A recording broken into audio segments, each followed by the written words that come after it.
Assalamualaikum warahmatullahi wabarakatuh. Salam sejahtera pelajar IHT 01. Kita akan masuk kepada pelajaran kita yang berikutnya, iaitu masih lagi berkaitan dengan animal tissue. Dan animal tissue kali ini yang saya akan bawakan untuk pelajaran kita, untuk video kita, adalah berkaitan dengan connective tissue. Kita dah banyak bincangkan tentang dua tisu, iaitu berkaitan dengan neuron, nervous tissue dan juga muscle tissue. Hari ini kita akan tengok connective tissue. Dan untuk connective tissue ini sebenarnya dia melibatkan satu bentuk tisu yang menghubungkan setiap peranan dalam organ.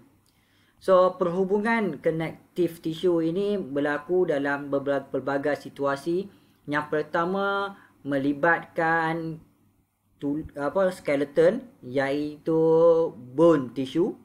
Yang kedua kepada tindakan kita, iaitu kita panggil sebagai hyaline cartilage tissue, hyaline cartilage tissue. Dan yang ketiga yang penting adalah blood tissue.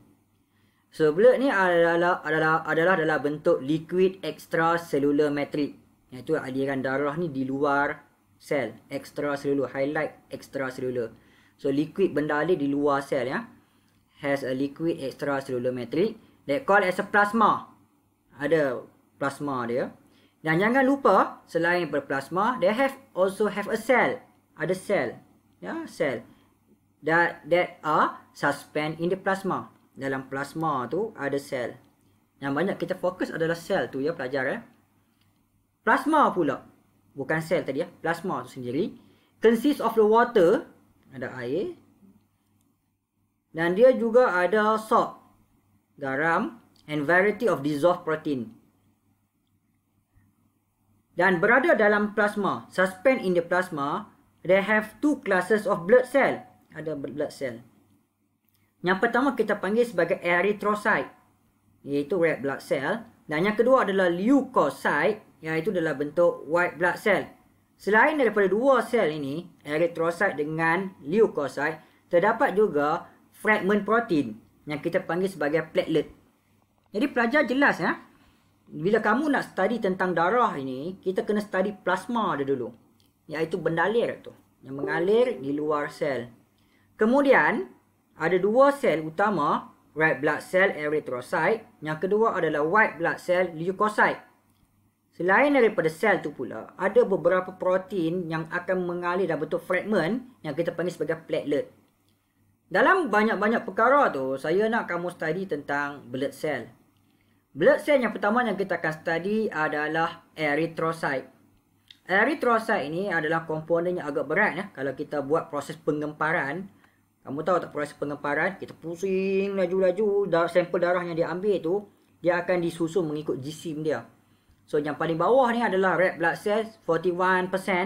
Kemudian kita ada satu layer white blood cell dan platelet yang kecil, bilangannya 4%. Dan yang lain yang ringan tu adalah plasma di atas ini, terdiri daripada water, ion, plasma protein, nutrient dan sebagainya. Baik pelajar, untuk erythrocyte, sel yang pertama ataupun dinamakan sebagai red blood cell. So, dalam exam kamu boleh pilih nak jawab yang mana satu, ya. Yang mana mudah kamu faham.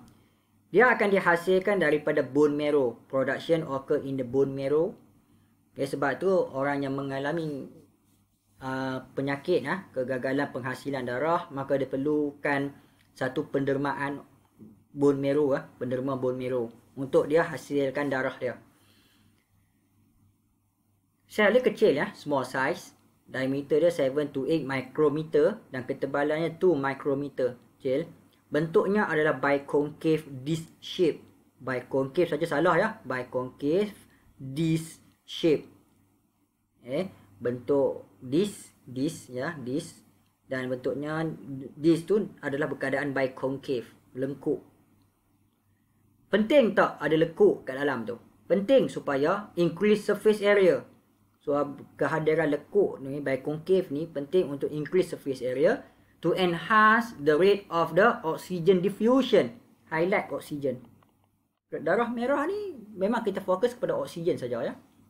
Bukan karbon dioksida. The lack of nuclei. Sel ni tidak ada nukleus.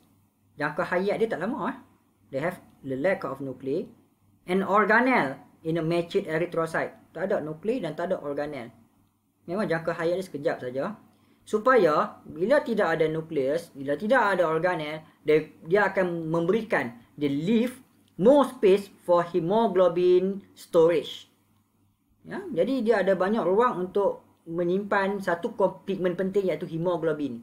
Hemoglobin ni adalah binding part of oxygen. Jadi proses untuk binding of oxygen menjadi lebih efisien.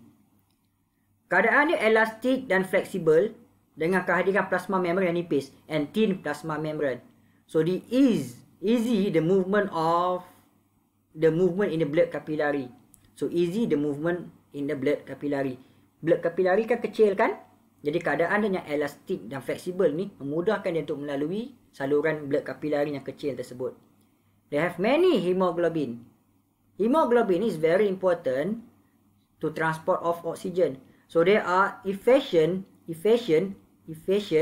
in transportation of the respiratory gases oxygen. Dalam kurungan oksigen. So major function bagi hemoglobin ni ataupun red blood cell ni adalah to transport oksigen. Oksigen dulu penting, and carbon dioxide. Kalau kamu kata to transport oksigen saja pun dah betul. Jangan kata to transport carbon dioxide, tak cakap oksigen. Cakap dua-dua lagi bagus. To transport oxygen and carbon dioxide. Dan yang kedua, they are very important for the pH buffering, penampan pH. Ya, sebab carbon dioxide ni dia akan membekalkan keadaan asidik pada darah. Jadi carbon dioxide ni akan diikat oleh hemoglobin supaya carbon dioxide ni tak menjadikan darah kita berkeadaan asidik.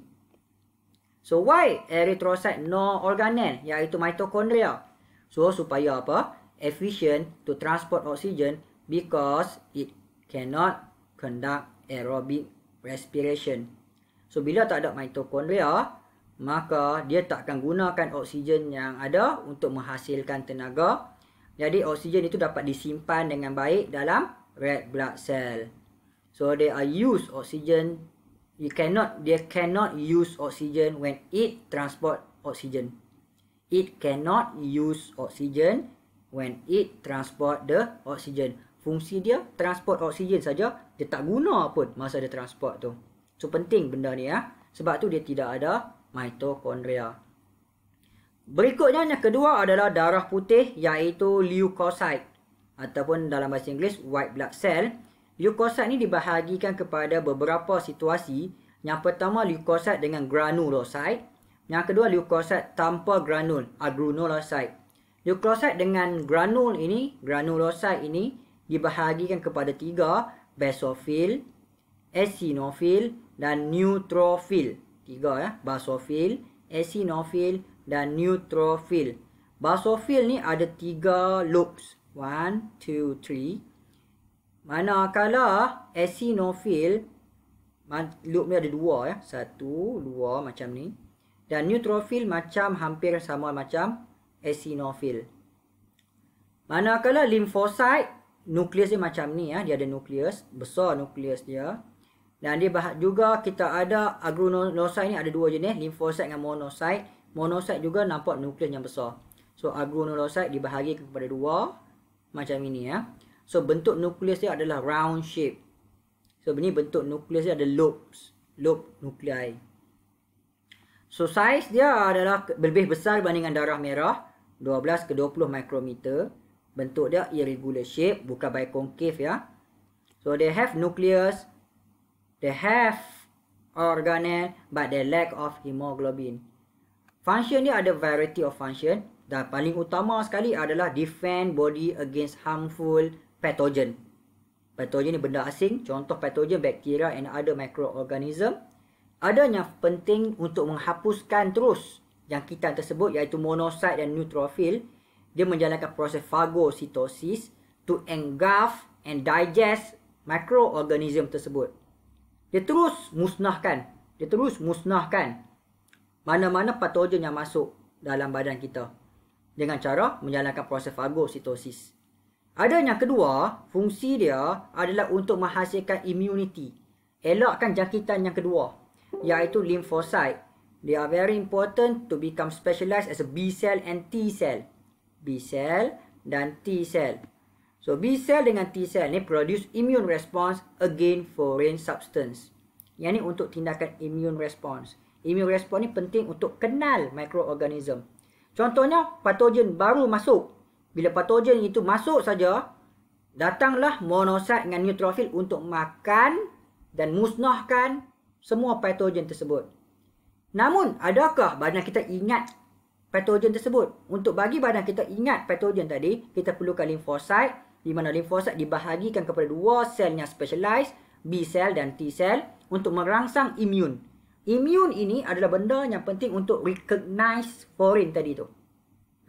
Tanpa imun, badan kita tak recognize foreign tadi. Makan saja, tapi tak recognize. Recognize ni penting supaya kita berhasilkan tindakan akan datang yang lebih cekap.